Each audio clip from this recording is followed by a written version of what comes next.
Welcome to the CyberJA podcast, the place where we discuss all things cybersecurity and GRC. I am Richea Perry, your cybersecurity and GRC enthusiast. The aim of this podcast is to provide a meaningful value-added platform via which upcoming cybersecurity professionals like yourself can gain insights from various topics covering cybersecurity and GRC that will enable them to become professionals that the industry demands. Stay tuned for what next on the CyberJA podcast.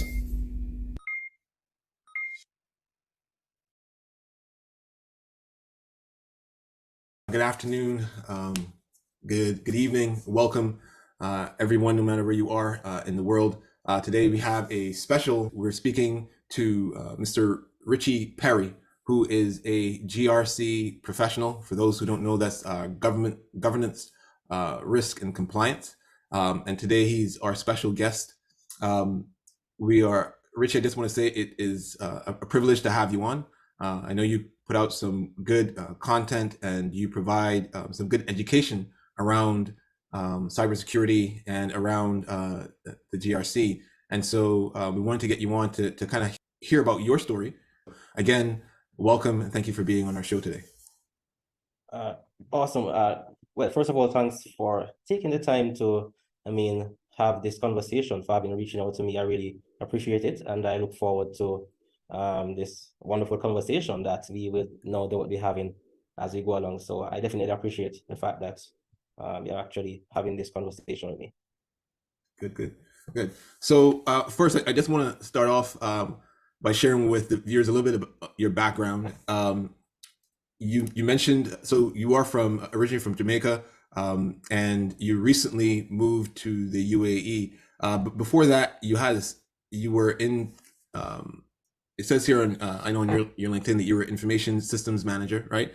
And that you did some network administration. So, kind of what led you into getting into governance, risk, and compliance? It seems such a heavy topic, you know what I mean? And so, what took you into that area of expertise?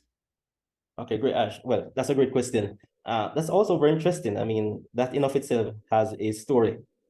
Truth be told, prior to 2020, if you asked me what GRC was, I would be saying like, what does that actually mean?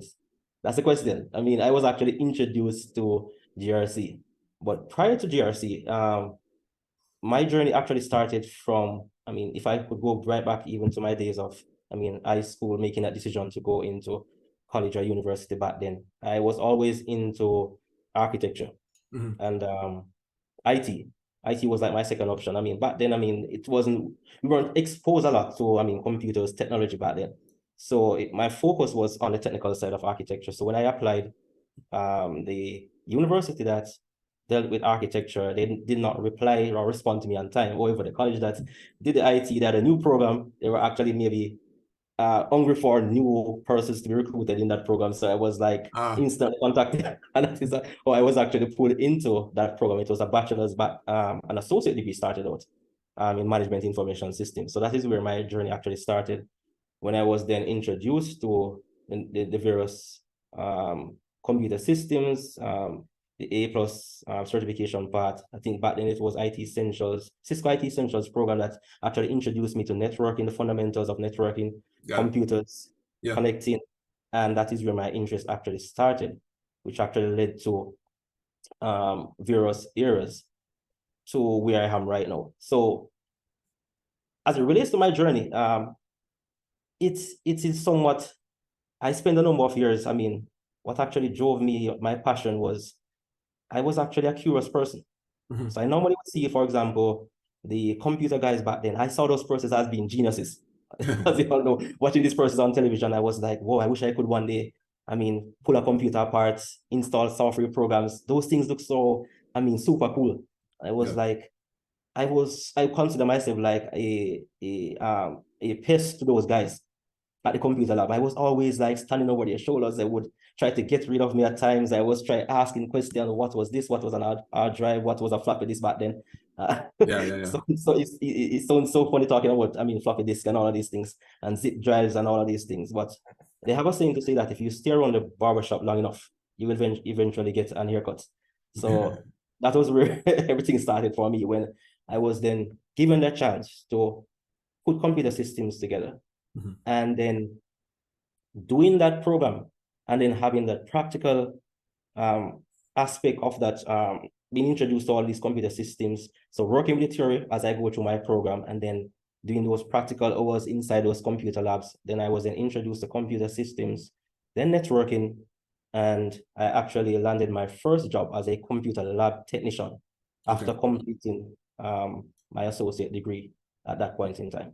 Where did you complete your associates? Well, my associate degree was completed at the Money College. That's in Senton at the time. Okay, all right. So that's where my journey actually started in terms of computing. Okay, and so good deal. And many times, people have different backgrounds to come into it, and so then you went into more of kind of a lab environment, or managing or being an administrator, right? And then from there, what was the next step? Okay, great. So I've been spent a few years within that role, building the fundamental skills. And as I talk about fundamentals, that's so important when I actually, get into GRC, which I will eventually get to. That actually opened the door for me in terms of having those fundamentals of networking, computer system, operating system, OIT, that all of these actually intertwine to actually provide the services of a management information system that organizations could actually utilize. So having completed that role, it so happened that I was always someone who was always, to a great extent, prepared. I was always walking around with my flash drive to various events with my resume back then. So whatever it is that I do, I will always looking for opportunity. For opportunities. So that's where my journey is. I'm always looking for opportunities. So I would always walk around with my flash drive. It so happened that one day we went to, I think it was a seminar at the university that they would normally have. I think it was the Jamaica Computer Society back then. I think the name has changed now. And for some reason, one of my colleagues, someone who went to that function, do you have any jobs at your organization? I think she was the IT manager then, and she was like, oh yeah, you have an opening. Do you have a resume? And it was like, do you have a resume? And I was like, yes, here it is. She said, she automatically took my flash drive, copied my resume to her computer system. And I don't remember exactly if it's the following day I was contacted by the HR at that institution to say, they have an opportunity, would you like to come in for an interview? Did the first round, did well in that pass, that then I was then brought to the second round. Yeah, so that's when preparation meets opportunity, huh? Yes, exactly. So that was when all of the skills, those fundamental skills that I was actually building, now was the time that all of this now began to come to reality, in terms of I was now thrown into a more wider environment in terms of the complexity of the environment, in terms of the systems. I was no longer working with just an educational environment, but you're now working in an organization dealing with, sales, revenue, production, all of these things happening. So it was a different scenario, different objectives. Certain things that you might have taken for granted, then the scope of how I operated, how I executed my duties, all of this actually started to change to a different level of maturity in what it is that I do. It was no longer, I would not say I was maybe at the surface then, but I still was at a point where I know how to deep dive to build my knowledge on top of what I knew back then as a computer lab technician. So I was now in the role of I think it was a system administrator or system analyst. Right. So I had that entire scope of dealing with the entire organization, branches, everything that has to do with servers. Right. Yeah. So that was when my skill set, installation of servers, late night, early mornings, all of these sacrifices, ensuring that all systems were updated, installed, configured.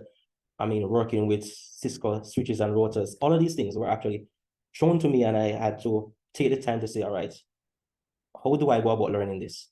Went off learning about CCNA, Network Plus, A Plus, whatever technology, whatever it is, backup systems, whatever it is that I had to do to build my skill. I was open to opportunities. So great. So I'm going to take you back a little bit then. So in school, what was your favorite subject, right? What was your favorite subject in school? I know you said that you were interested in architecture, right? But sometimes I like to go back to the base. What was your favorite subject in school, and probably why? Wow.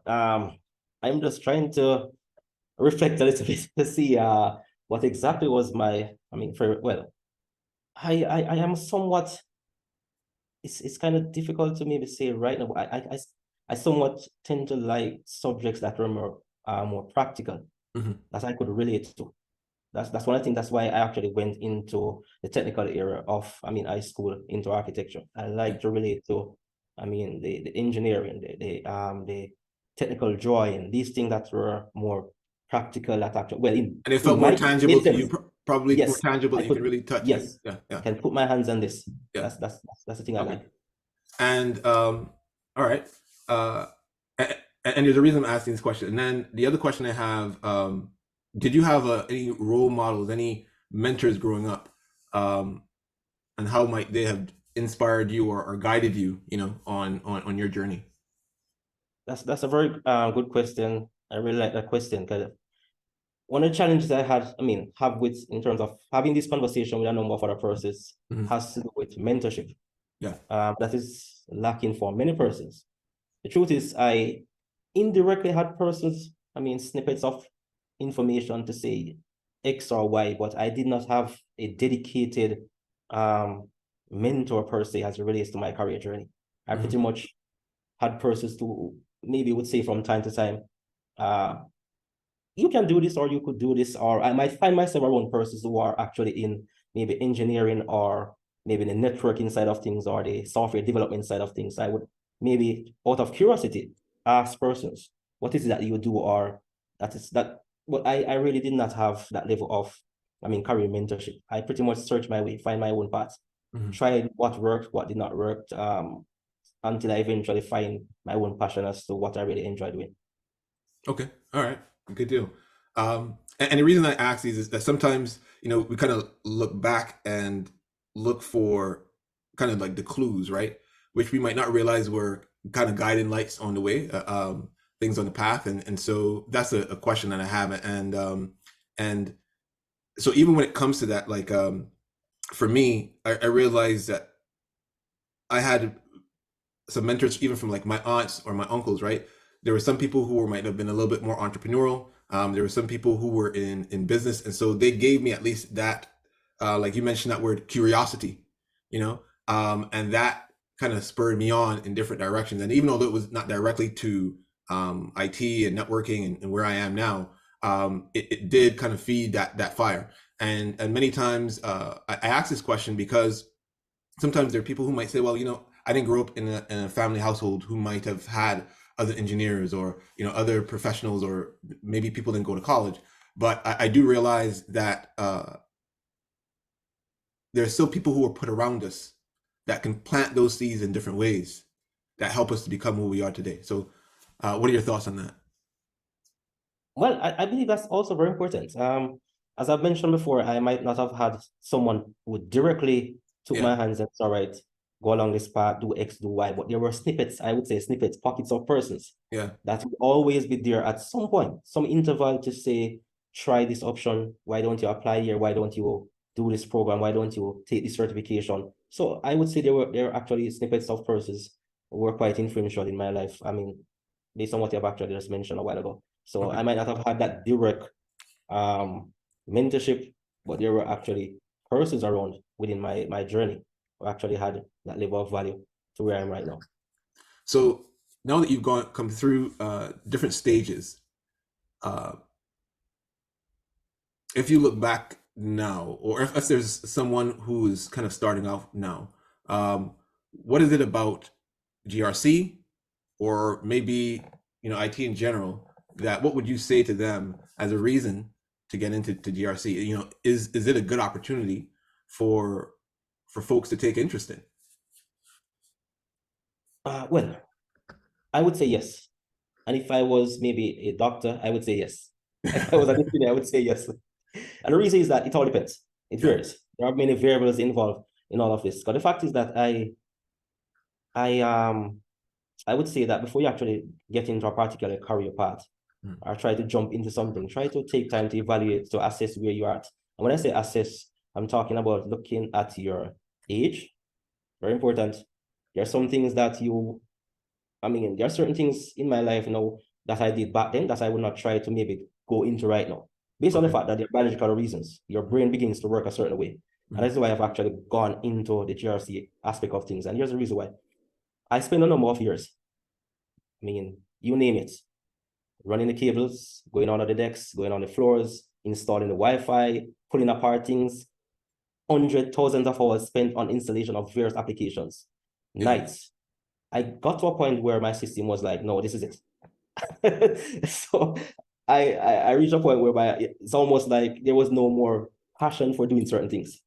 So I reached a point whereby so having completed system administration, network administration, opportunity led itself into becoming a systems, an information systems manager. So I'm actually moving up now to that part of management, supervision, managing risk, managing other persons working in other departments. So that level of leadership, that level of responsibilities, working with persons. So I recognize that there was something very unique along this path, starting from working as a lab technician. I recognize that I built relationships very well with persons, regardless of the level at which they are. I always was someone in any organization that I could call anyone to say, look, I have this to do. And it was like, no worries. So that was one of my key things. So I recognize that I work with people well in terms of getting things done, moving the organization forward.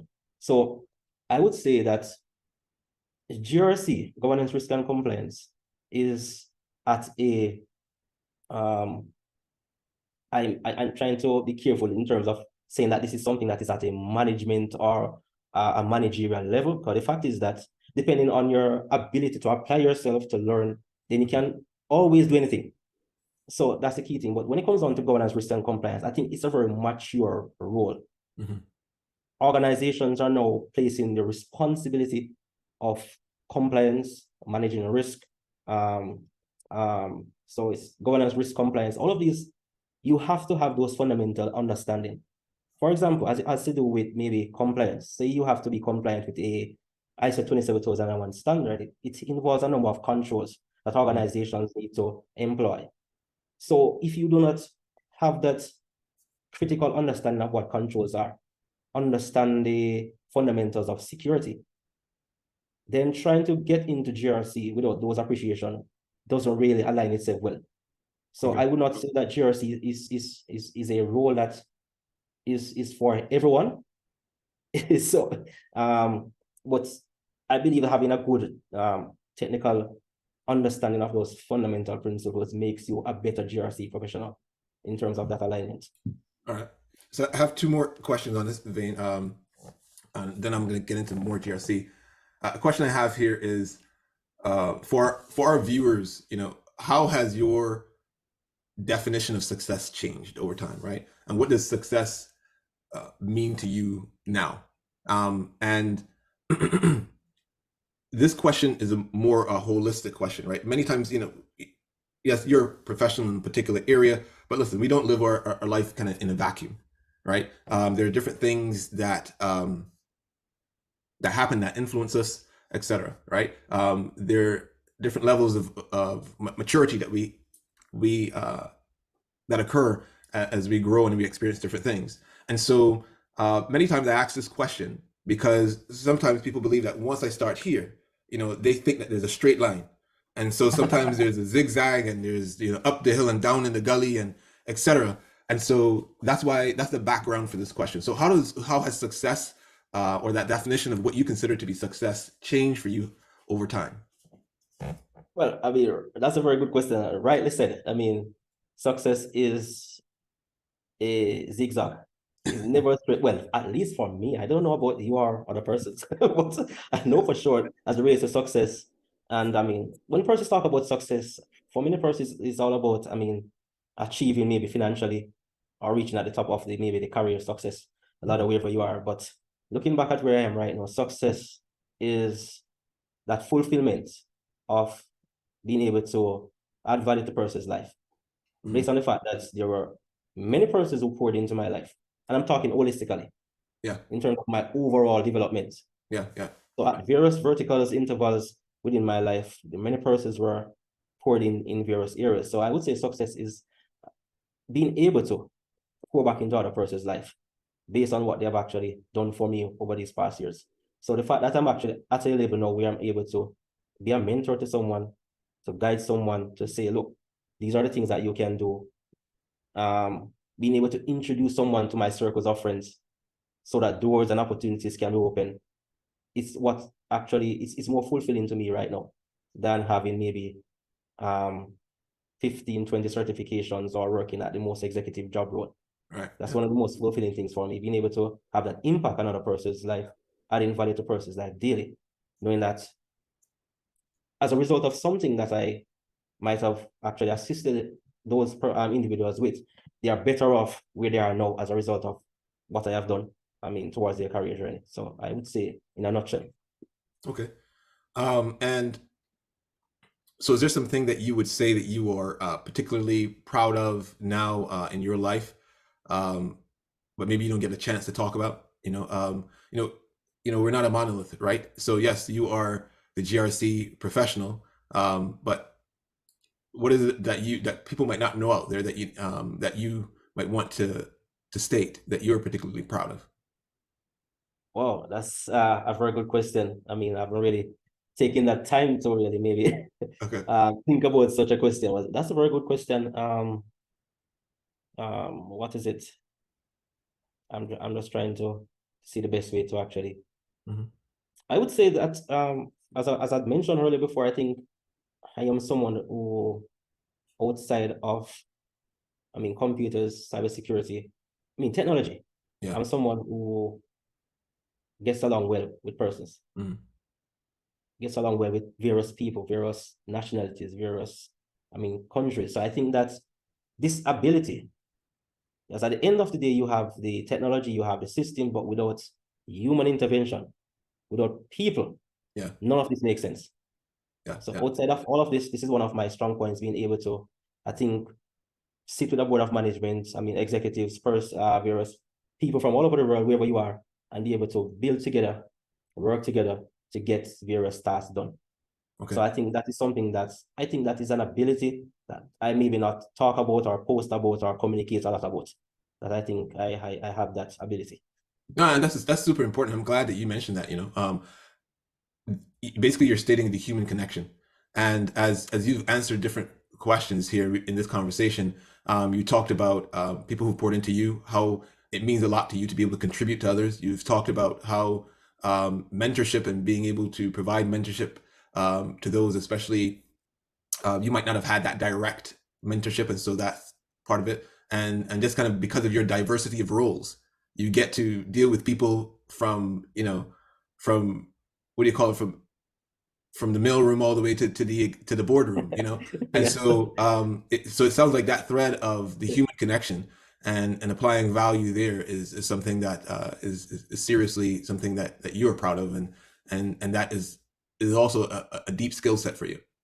Yes, it is. That's super important. Talking about those soft skills, super important. I always say to people that no matter how smart you are, how much of a genius you are, unless you are able to break things down, simplify things, communicate, being able to build relationships, your business, your company, your organization, institution will never move forward.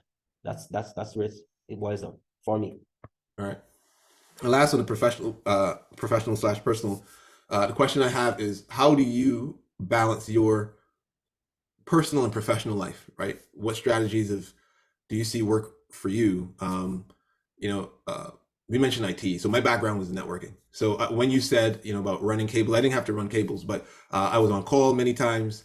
Anytime you're doing changes, it's overnight, you know what I mean? And so the good thing is I love the flexibility of being a network engineer, but when you're on, there were sometimes that we had Cisco TAC issues, and we could be up for a full 48 hours, whatever, until it gets done. You know what I mean? So, and so it's changed for me over the time. You have kids, you don't have kids, to having kids, to being married, all the other things that come with life. So how do you balance your personal and professional life now? That's very important. That's also very challenging. Having to deal with all of these alerts.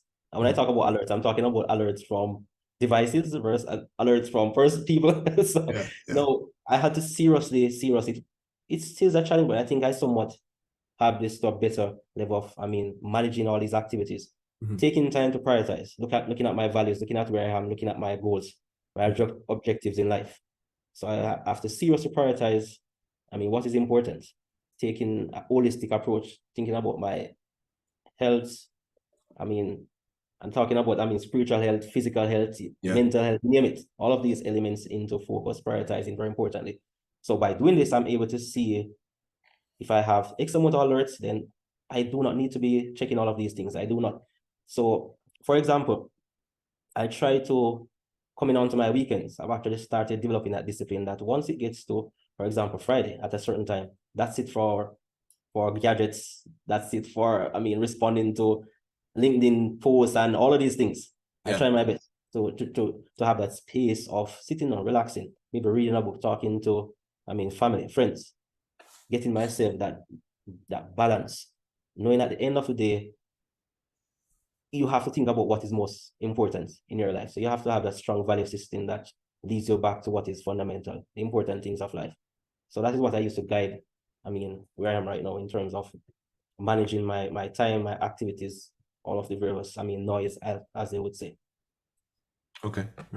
Is there anything else that you want to tell me about Richea? Anything else that you want to share? Well, one of the things I am really passionate about in terms of working with organizations, taking that time to help organizations to build their various GRC programs, their cybersecurity programs, to actually help them to operate as safely and as securely as best as possible.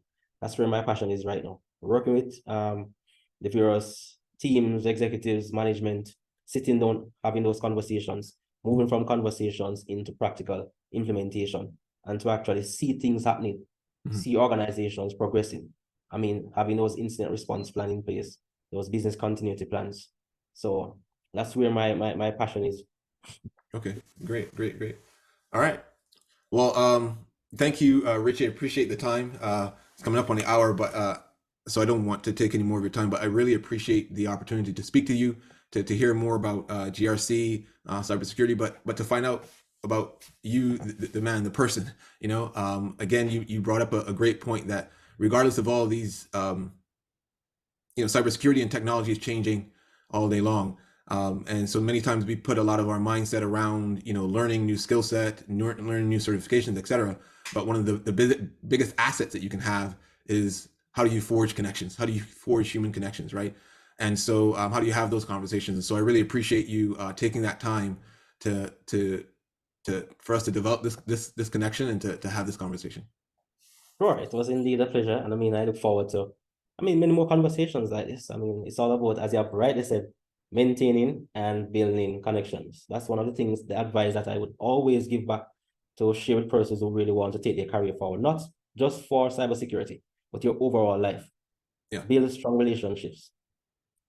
Great. Thank you.